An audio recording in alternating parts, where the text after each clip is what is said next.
ورحمۃ اللہ وبرکاتہ۔ الحمد للہ وحدہ والصلاۃ والسلام علی من لا نبی بعد وبعد۔ اعوذ باللہ السمیع العلیم من الشیطان الرجیم، بسم اللہ الرحمن الرحیم۔ ثم اذن مؤذن ایتها العیر انکم لصارقون واذان من اللہ ورسولہ۔ اللہم صلی علی محمد وعلی آل محمد کما صلیت علی ابراہیم وعلی آل ابراہیم انک حمید مجید۔ اللہم بارک علی محمد وعلی آل محمد کما بارکت علی ابراہیم وعلی آل ابراہیم انک حمید مجید۔ رب اشرح لی صدری ویسر لی امری واحلل عقدۃ من لسانی یفقہوا قولی۔ محترم سامعین،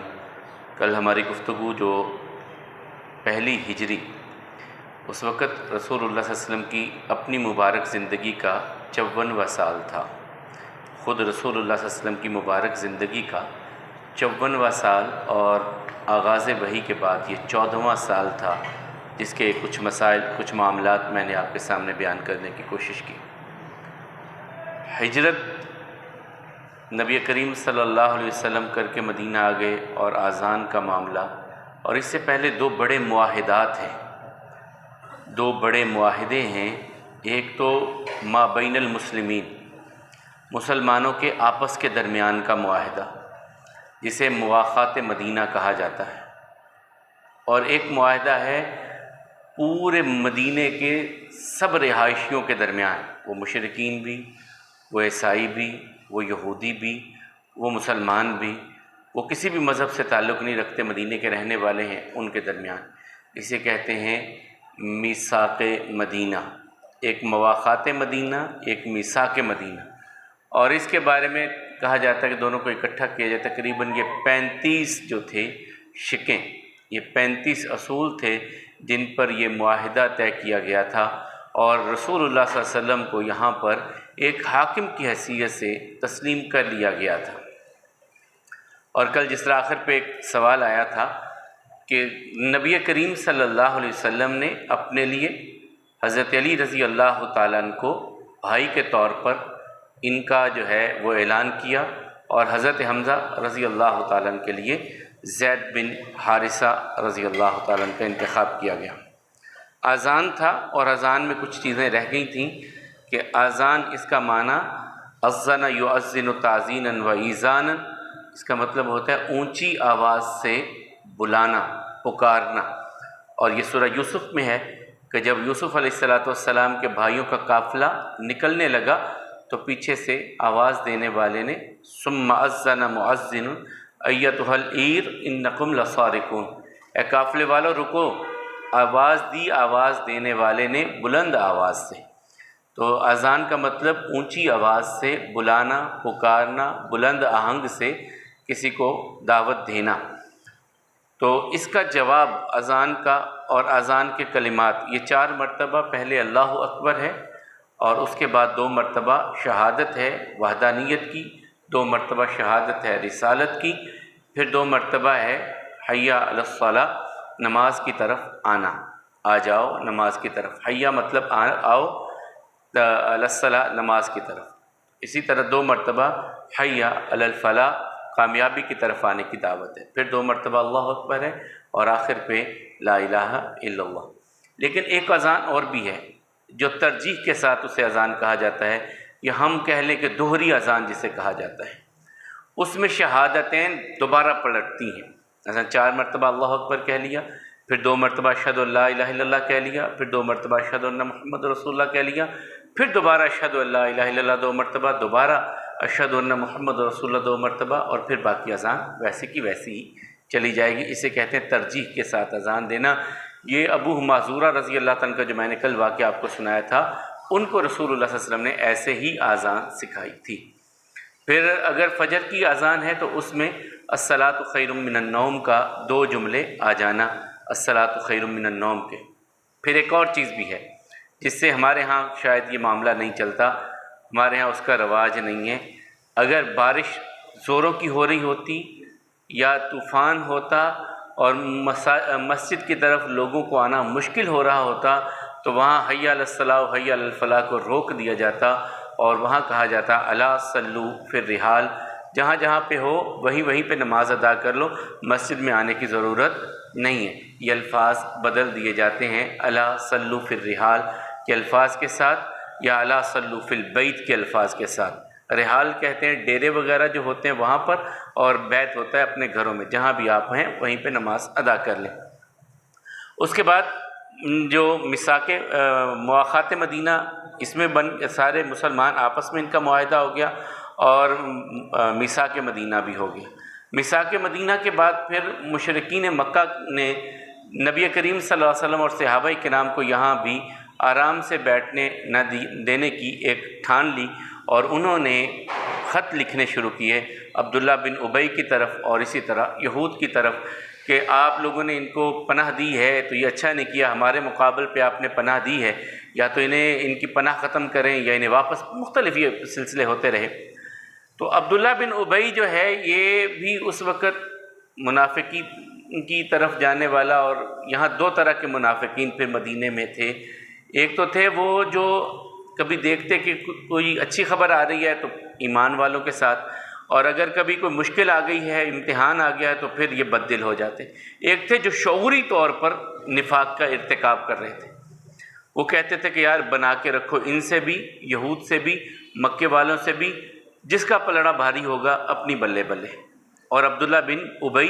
ان لوگوں میں سے تھا۔ ایک مرتبہ رسول اللہ صلی اللہ علیہ وسلم جا رہے تھے اور اس نے کچھ باتیں بھی کی اس موقع پر، تو نبی کریم صلی اللہ علیہ وسلم نے جو بات صحابہ کرام میں آئی تو اس میں جو انصار تھے انہوں نے کہا یا رسول اللہ صلی اللہ علیہ وسلم آپ اس کی باتوں کا برا نہ منائیے، وہ ایک زخم خوردہ انسان ہے۔ کیوں؟ جب نہیں آئے تھے اور آپ کے آنے سے پہلے اوس و خزرج کی آپس میں لڑائیاں ہوتی تھیں، اور جنگ بواس یہ بڑی طویل ایک ان کی آپس کی لڑائی رہی تھی، اس کا اختتام ہوا تو اس کے اختتام پر اس کو اپنا مشترکہ طور پہ پورے یثرب کا جو ہے رئیس یا چودھری یا وڈیرا بنانے کی تیاری ہو چکی تھی، اور اس کے لیے تاج بھی بن چکا تھا۔ لیکن آپ ہجرت کر کے چلے آئے، اب اس کے وہ جو سرداری اور چودراہٹ کے خواب تھے وہ چکنا چور ہو گئے، اس کا ڈیرا ویراں ہوا، مسجد نبوی آباد ہوئی، اب وہ چیز اس کو ہضم نہیں ہوتی۔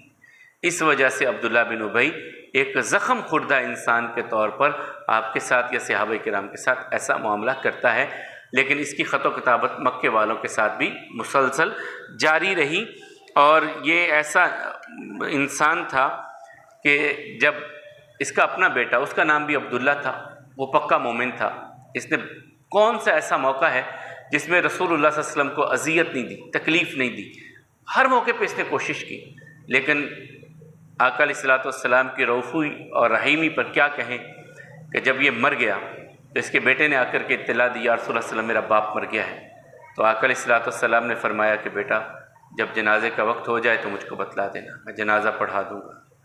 اور اپنے حجرے میں گیا اور اپنا کرتا لا کر کے دیا، یہ کرتا میرا اپنے باپ کو کفن میں پہنا دینا۔ عمر رضی اللہ تعالیٰ نے کہا یا رسول اللہ صلی اللہ علیہ وسلم آپ اس کا جنازہ پڑھا رہے ہیں جس نے یہ کیا یہ کیا یہ کیا یہ کیا۔ آقا علیہ الصلوۃ والسلام نے فرمایا اللہ نے مجھ کو اجازت دی ہے، اللہ نے مجھ کو اجازت دی ہے ان تستغفر لہم او لا تستغفر لہم، آپ ان کے لیے استغفار کریں نہ کریں تو میں نے تو استغفار کرنا ہے، اور اگر مجھے یقین ہو اللہ نے کہا 70 مرتبہ بھی کریں 71 مرتبہ استغفار کروں گا اللہ معاف کر دیں گے، میں اس کے لیے 71 مرتبہ استغفار کرنے کے لیے بھی تیار ہوں۔ بہرحال رسول اللہ صلی اللہ علیہ وسلم نے اس کا جنازہ پڑھایا، بعد میں اللہ تعالیٰ کی طرف سے ممانت آ گئی کہ ایسے منافقین کا جنازہ آپ نے لا تصلی علیہم ولا تقم علی قبرہ احدا، ان میں سے کسی کی قبر پر بھی آپ نے کھڑے نہیں ہونا، اور نہ کسی کی نماز جنازہ آپ نے ادا کرنی ہے۔ پھر میں نے آغاز میں آپ کو ایک بات کہی تھی کہ مکۃ المکرمہ میں کی جتنی بھی قرآن کریم کی آیات اور صورتیں اتری ہیں کسی میں بھی یا ایھا الذین آمنوا نہیں کہا گیا، اور یہ مدینہ طیبہ میں آ کر کے پھر اس کا آغاز ہوتا ہے 190 آیات، یہ جو یا ایھا الذین آمنوا سے ان کا آغاز ہوا، یہ ساری مدینہ طیبہ میں نازل ہوئیں۔ اور اسی اثناء میں اب دوسری ہجری کا آغاز تھا، اس میں بہت سارے واقعات ہوئے۔ میں آج اس کی تفصیل سوچتے ہوئے پریشان تھا کہ کس کو چھوڑوں کس کو رکھوں اور کون سی بات آپ کے سامنے رکھنے کی کوشش کروں۔ اس میں بیت اللہ کی تبدیلی، قبلہ کی تبدیلی بھی اسی دوسری سن ہجری میں ہوئی، اسی سن ہجری میں جو ہے وہ رمضان کے روزے فرض ہوئے، اسی سن ہجری میں جہاد کا آغاز ہوا، خاص طور پہ بڑی لڑائی بدر کی،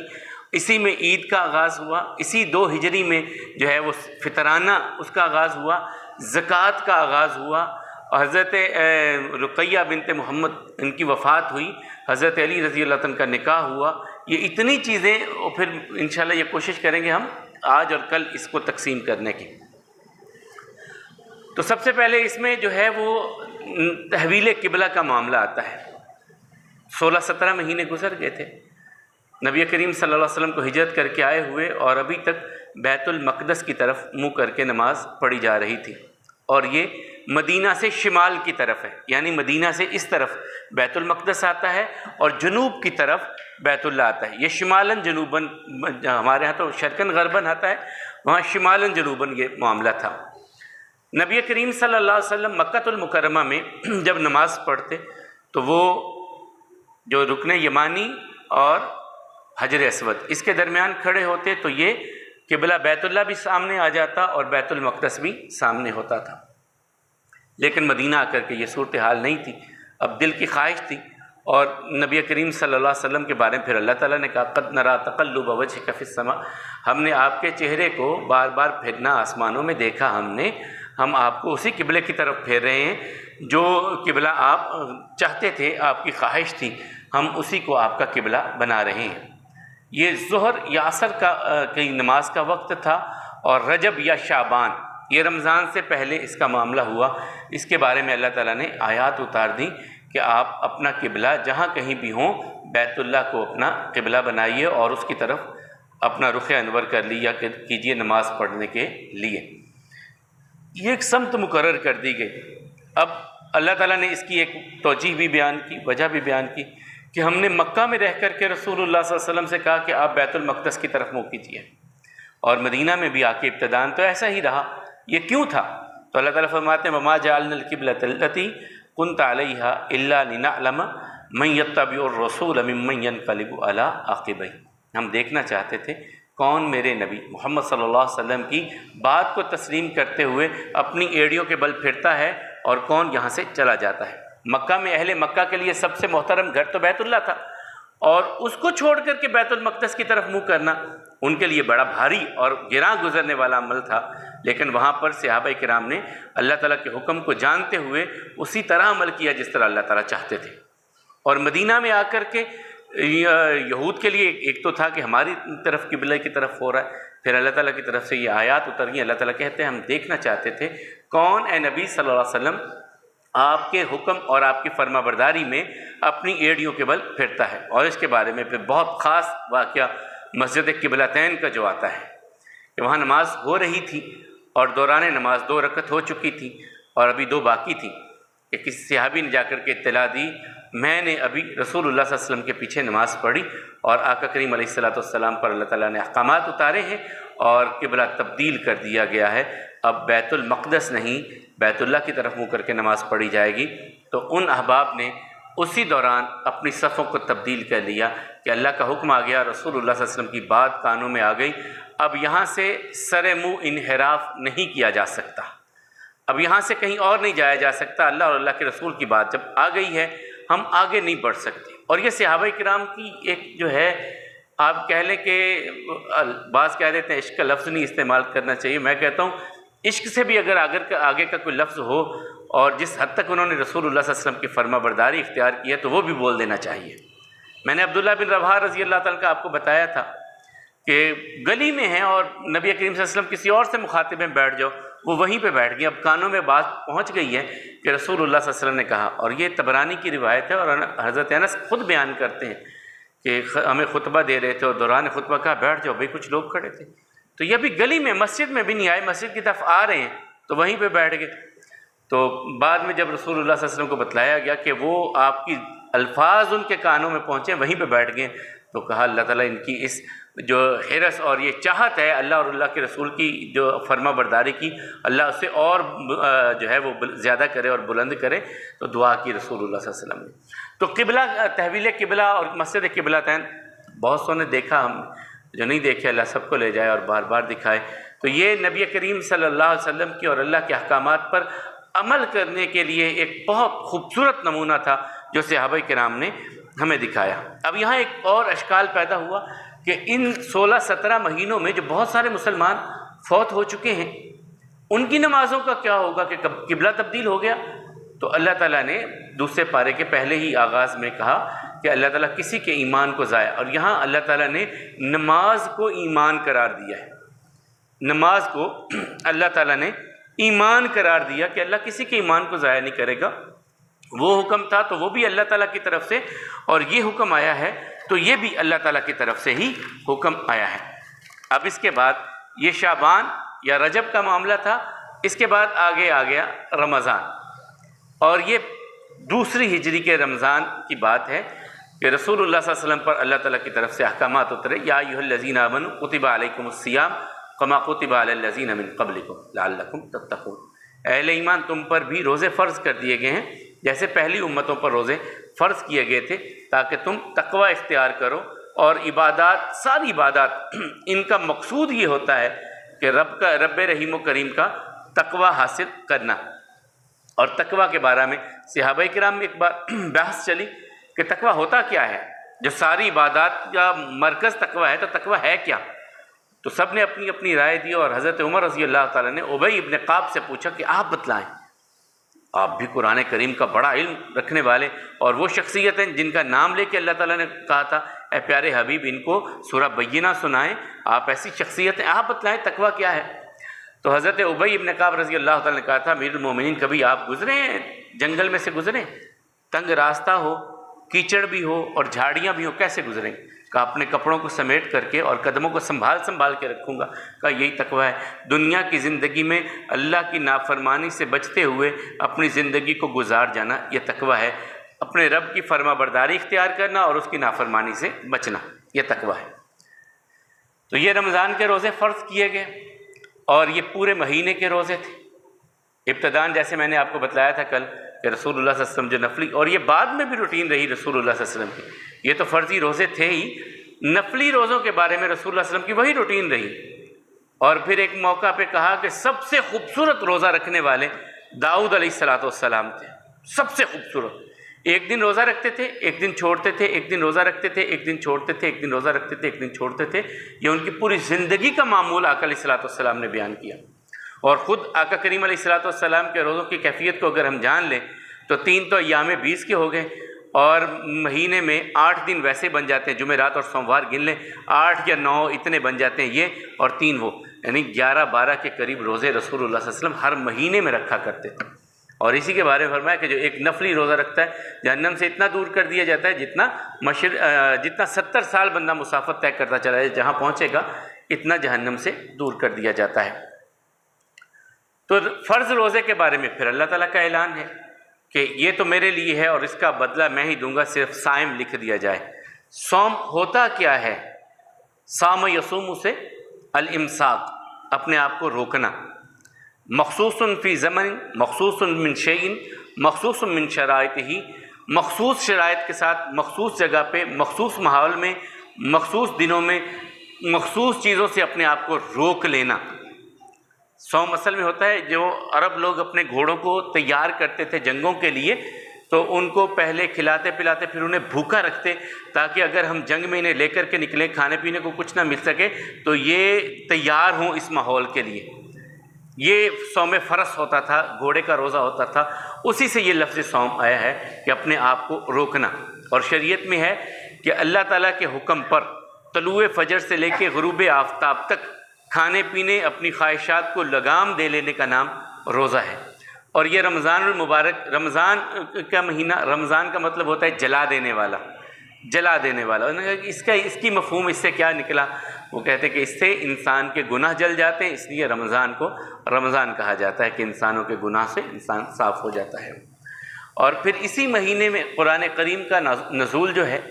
اسی رمضان کے مہینے میں اور انہی روزے کی حالت میں قرآن کریم کا جو اللہ تعالیٰ نے کہا شہر رمضان الذی انزل فیہ القرآن، ہم نے رمضان کے مہینے میں قرآن کو نازل کیا، اور کہا جاتا ہے اس کی میں نے ابتدا میں کہا تھا کہ وحی کا آغاز جو ہوا وہ رمضان المبارک کے مہینے سے ہوا۔ پھر اس کی کچھ حیتیں بدلیں، اللہ تعالیٰ کی طرف سے آسانیاں بھی آئیں اس میں، روزے کی کچھ جو سحری کا پہلے معاملہ نہیں تھا، پھر سحری کے معاملے کی ایک اجازت آ گئی، اور سحری کے کھانے کو بڑا برکت والا کھانا رسول اللہ صلی اللہ علیہ وسلم نے قرار دیا۔ اور اسی طرح آقا علیہ السلام کے بارے میں جو روایت ہے کہ رسول اللہ صلی اللہ علیہ وسلم اتنی زیادہ سخاوت کرتے رمضان میں، جس طرح تیز ہوا چلتی ہے وہ خس و خاشاک کو اڑا کر کے لے جاتی ہے، ایسے کریم آقا علیہ السلام کی سخاوت ہوتی تھی کہ جو کچھ ہوتا تقسیم کر دیتے، جو ہوتا تقسیم کر دیتے۔ تو رمضان میں خاص طور پہ، اور پھر رمضان میں جبریل امین علیہ السلام کے ساتھ اترنے والے قرآن کریم کا دور کرتے، سنتے سناتے جبریل کو خود بھی، اور آخری مرتبہ میں تو 2 مرتبہ ایسا ہوا۔ تو یہ رمضان، اور رمضان کے اختتام پر پھر پہلی مرتبہ عید کا معاملہ بھی آیا۔ انس ہی کہتے ہیں رضی اللہ تعالیٰ عنہ کہ رسول اللہ صلی اللہ علیہ وسلم جب آئے اور پوچھا، بھئی ایک ہمارا قومی تہوار تھا، قومی دن تھا میلے کا، مدینے کا، وہ آ گیا تو رسول اللہ صلی اللہ علیہ وسلم یہ کیا ہے بھائی؟ کہا جی ہمارے یہ 2 دن ہیں جن میں ہم نکلتے ہیں، میلہ شیلہ مناتے ہیں، ہمارا تہوار ہے۔ تو رسول اللہ صلی اللہ علیہ وسلم فرمایا اللہ تعالیٰ نے ان کو تمہیں اس سے بہتر 2 دن اللہ تعالیٰ نے عطا کر دی ہیں، ایک تو فطر کا دن اور ایک تمہارے لیے ذی الحج کا دن، 10 ذی الحج کا دن۔ ان دونوں کو، اضحیٰ کے دن کو اللہ تعالیٰ نے بدل دیا، ان میلے کے دنوں کے بدلے میں تمہیں وہ دن عطا کر دیے۔ اور اسی سال پہلی مرتبہ پھر فطرانہ بھی آیا۔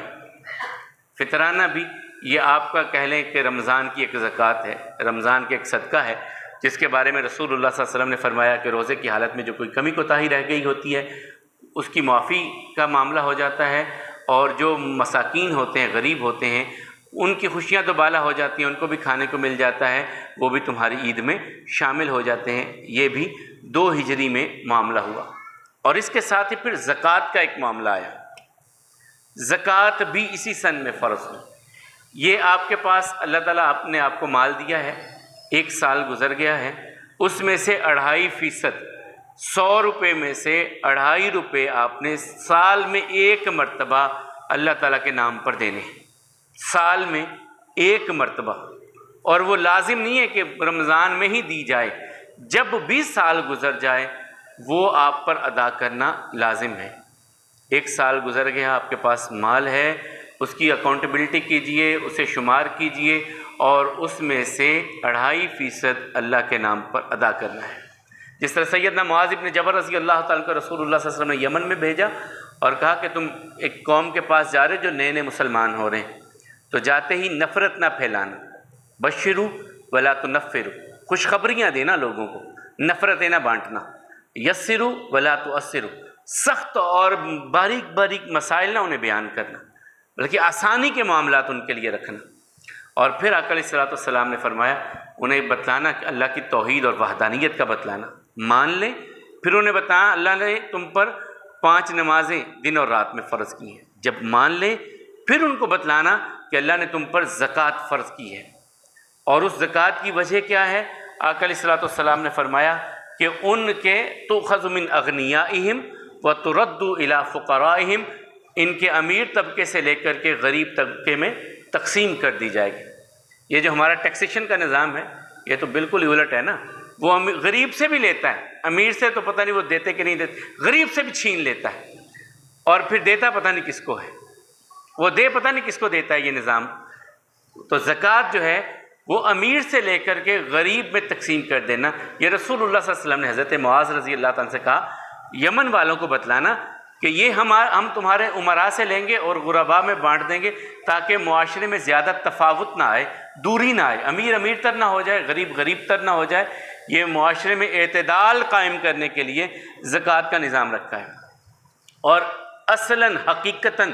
زکوٰۃ کی وصولی یہ حکومت کا حق ہے۔ یہ مدارس، یہ مسجدیں، یہ فلاں ادارے، یہ فلاں ادارے زکوٰۃ بھی دے دیں، عشر بھی دے دیں، صدقہ بھی دے دیں، فلاں کچھ نہیں ہے، یہ اصلاً حکومت کا معاملہ ہے، اور حکومت اس کو کلیکٹ کرے، جس طرح کہ رسول اللہ صلی اللہ علیہ وسلم کلیکٹ کرتے تھے، خود صحابہ کرام کو عاملین بنا کر کے بھیجتے تھے، تحصیلدار بنا کر کے بھیجتے تھے، تم فلاں علاقے میں جاؤ، تم فلاں علاقے میں جاؤ، تم فلاں علاقے میں جاؤ، جا کر کے دیکھو، ان کے باغات سے دیکھو، عشر نکالو، ان کی فصلوں سے عشر نکالو، اور ان کی جو مال ہیں ان میں سے زکوٰۃ نکالو، مویشیوں میں سے زکوٰۃ، سونے چاندی میں سے زکوٰۃ، یہ نبی کریم صلی اللہ علیہ وسلم نے ان کے لیے دیا۔ اور زکوٰۃ کے معنی ہوتی ہیں زکوٰۃ المال معروفۃ وہو تطہیرۃ، زکوٰۃ تزکیہ پاک کرنا، تو یہ ہے مال کو پاک کر دینا، مال جس سے پاک ہو جاتا ہے۔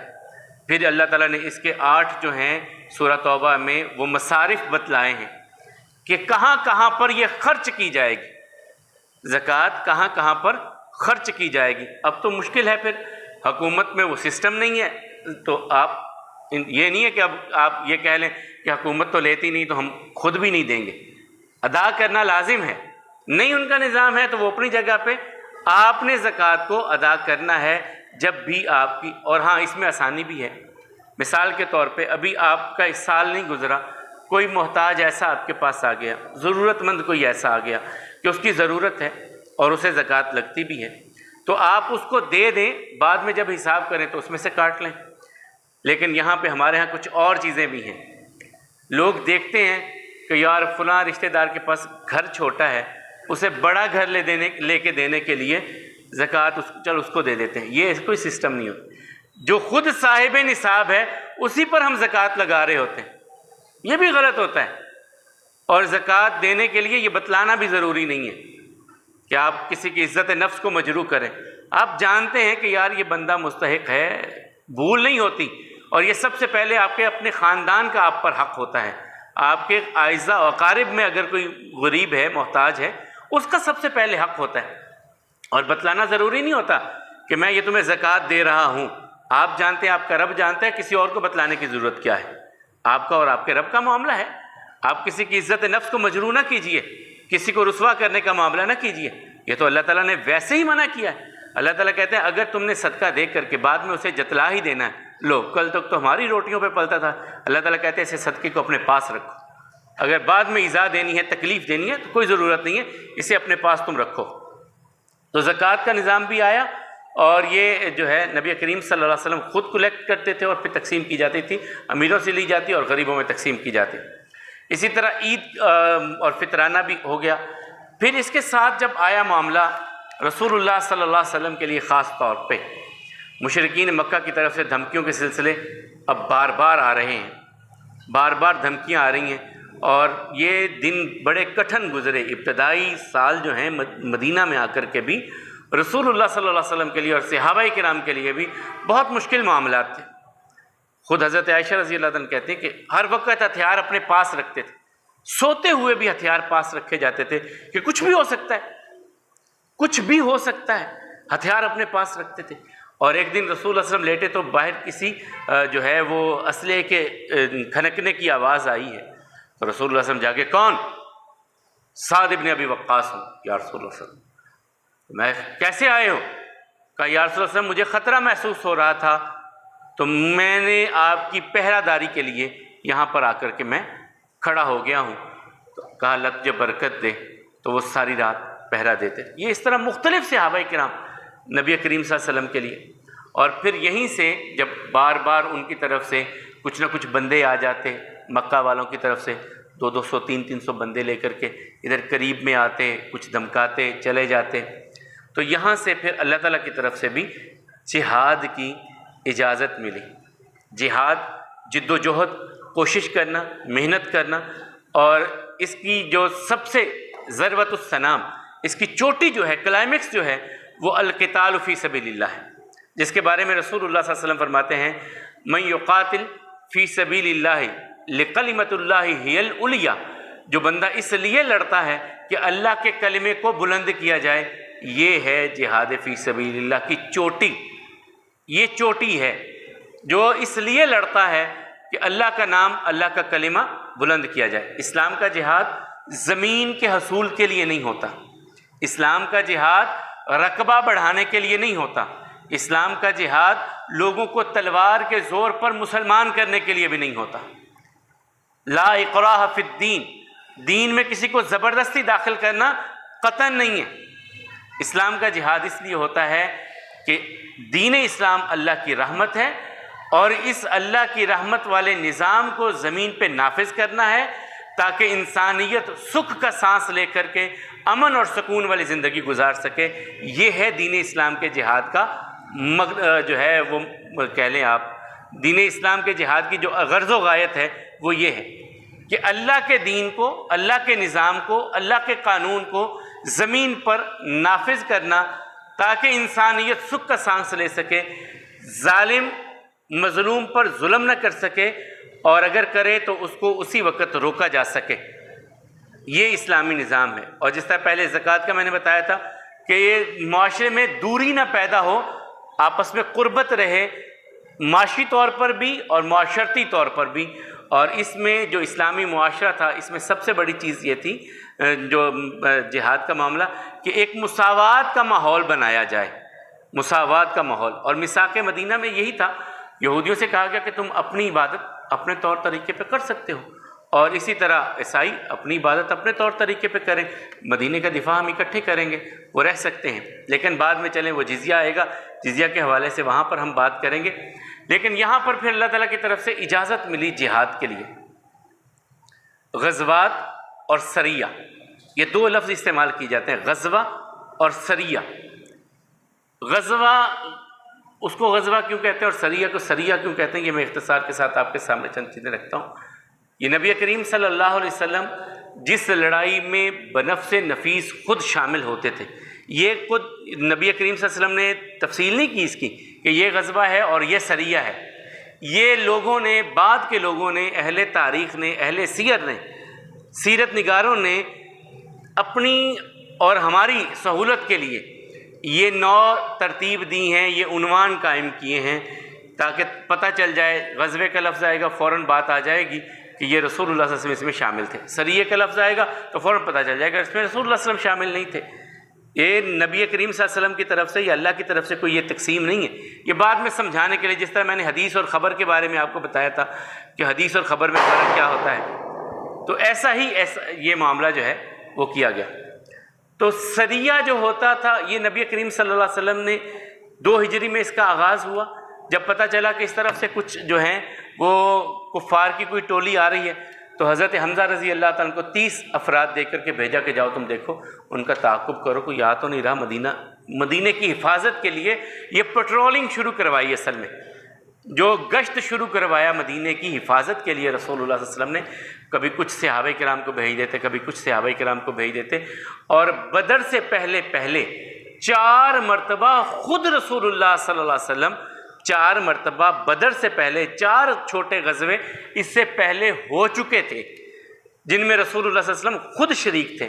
یہ سریہ اور غزوے کتنے ہوئے؟ سریہ کے بارے میں کہا جاتا ہے کہ یہ جو ہے تقریباً 170 65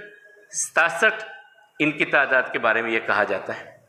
اور غزوات کے بارے میں کہ جن میں خود رسول اللہ صلی اللہ علیہ وسلم شامل تھے 19 23 27 یہ آتے ہیں جن میں خود رسول اللہ صلی اللہ علیہ وسلم شامل تھے۔ یہ فرق کیوں آتا ہے؟ یہ سریہ میں اور غزوہ اتنی تعداد میں فرق کیوں آتا ہے؟ اصل میں بہت ساری لڑائیاں ایسی ہیں جو قریب تھیں، مثلا غزوہ حنین، فتح مکہ اور اس کے ساتھ ہی طائف۔ بعض نے ان تینوں کو ایک گن لیا، بعض نے 3 مختلف گنے، تو اس وجہ سے یہ اختلاف ہے، کوئی اور اس کے علاوہ اس میں اختلاف والی بات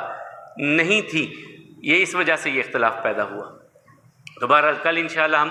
بات لے کر کے آئیں گے رسول اللہ صلی اللہ علیہ وسلم کے غزوات میں سب سے پہلا بڑا جو غزوہ ہے وہ غزوہ بدر ہے۔ یہ رمضان میں، اور نبی کریم صلی اللہ علیہ وسلم کیسے نکلے، کس طرح اس کا آغاز ہوا، اختتام کس طرح ہوا، اور کس طرح مسلمانوں نے کن کن کو قیدی بنایا اور کون آئے تھے، پھر ان قیدیوں کے لیے کیا ہوا کہ اس وقت تک جیل کا تو انتظام نہیں تھا، پھر اسی طرح ایک شخصیت جو وہاں پر نہیں تھی اور پہلی مرتبہ اس سے پہلی مرتبہ مال غنیمت ہاتھ آیا تھا، اس سے پہلے مال غنیمت نہیں کبھی ملا تھا، کوئی لڑائی ایسی ہوئی نہیں تھی، تو یہ کیسے تقسیم ہوگا؟ کیا پہلے کی یہود و نصارہ کی طرح اسے جلا دینا ہے یا اسے تقسیم کرنا ہے؟ تقسیم کرنا ہے تو کن اصولوں پہ تقسیم کرنا ہے؟ کیونکہ رسول اللہ صلی اللہ علیہ وسلم فرماتے ہیں اللہ تعالیٰ نے میرے لیے کچھ چیزیں حلال کی ہیں جو پہلے لوگوں کے لیے نہیں تھی، ان میں ایک مال غنیمت بھی ہے، یعنی پہلی امتوں کے لیے حلال نہیں تھا لیکن آپ لوگوں کے لیے حلال کر دیا گیا، اسے استعمال کرنا جائز قرار دے دیا گیا، یہ پہلی مرتبہ ہوا تھا۔ پھر اس کی تقسیم کیسے ہوئی اور کہاں کہاں اس کے احکامات آئے، اور خاص طور پہ سورہ انفال، اس میں تفصیل کے ساتھ اللہ تعالیٰ نے پھر بدر کے معاملے میں ایک تبصرہ دیا ہے یہاں پر آپ لوگوں نے ایسے کیا، یہ ہوا، اور اللہ تعالیٰ نے تمہارے لیے یہی آسانیاں پیدا کی۔ اس کے ساتھ ہی پھر حضرت علی رضی اللہ تعالیٰ عنہ اور حضرت فاطمہ کے نکاح کے حوالے سے، اور نکاح ہونا، اور پھر ان کے گواہان، اور پھر سامان کی تیاری، اور پھر ولیمے کے لیے جو خاص ایک اونٹنی کا تیار کرنا، وہ چلے انشاءاللہ کل، اور اس میں یہ انشاءاللہ کل بدر اور حضرت فاطمہ کے نکاح اور جو ہے مال غنیمت کی تقسیم، یہ کل انشاءاللہ العزیز کریں گے۔ آج ہماری بات جو تھی وہ 2 ہجری کے حوالے سے تھی، اذان، اسی طرح رمضان کے روزوں کی فرضیت، زکوٰۃ کی فرضیت، زکوٰۃ کا فرض ہونا، یہ 2 ہجری کے معاملات میں، اور تحویل قبلہ، بیت المقدس سے بیت اللہ کی طرف رخ کو پھیرنا، یہ بھی اسی 2 ہجری میں ہوا۔ اور اسی 2 ہجری میں نبی کریم صلی اللہ علیہ وسلم نے مختلف سریے بھیجے، اور 4 غزوات میں پہلے شرکت کی۔ وہ کون کون سے تھے ان کے نام آ جائیں گے، اور مکمل جو غزوات ہیں ان کے نام بھی شاید میں کوشش کروں گا کل آپ کے سامنے، سارے غزوے جو ہیں ان سب کے نام اور وہ کہاں کہاں پر ہوئے، وہ تفصیل کے ساتھ تو اپنی اپنی جگہ پہ آئیں گے، لیکن کل ان کی کچھ نام بھی آپ کو بیان کر دیے جائیں گے۔ تو اللہ حکم الحاکمین۔ اور اسی طرح زکوٰۃ فطرانے کے حوالے سے بھی آج ہماری بات تھی، عید کے حوالے سے تھی، رمضان کے روزوں کے حوالے سے تھی، زکوٰۃ سے اور تحویل قبلہ کے حوالے سے تھی۔ یہ چند باتیں میں نے آپ کے سامنے رکھنے کی کوشش کی۔ اس میں جو اچھائی تھی وہ اللہ تعالیٰ کی طرف سے، کمی کوتاہی میری طرف سے۔ اللہ حکم الحاکمین ہم سب کو صحت، ایمان والی زندگی عطا فرمائے، اور ہم سب کے گھروں پہ اپنی رحمت نازل فرمائے۔ اقول قولی ھذا والحمد للہ، استغفر اللہ لی ولکم ولسائر المسلمین۔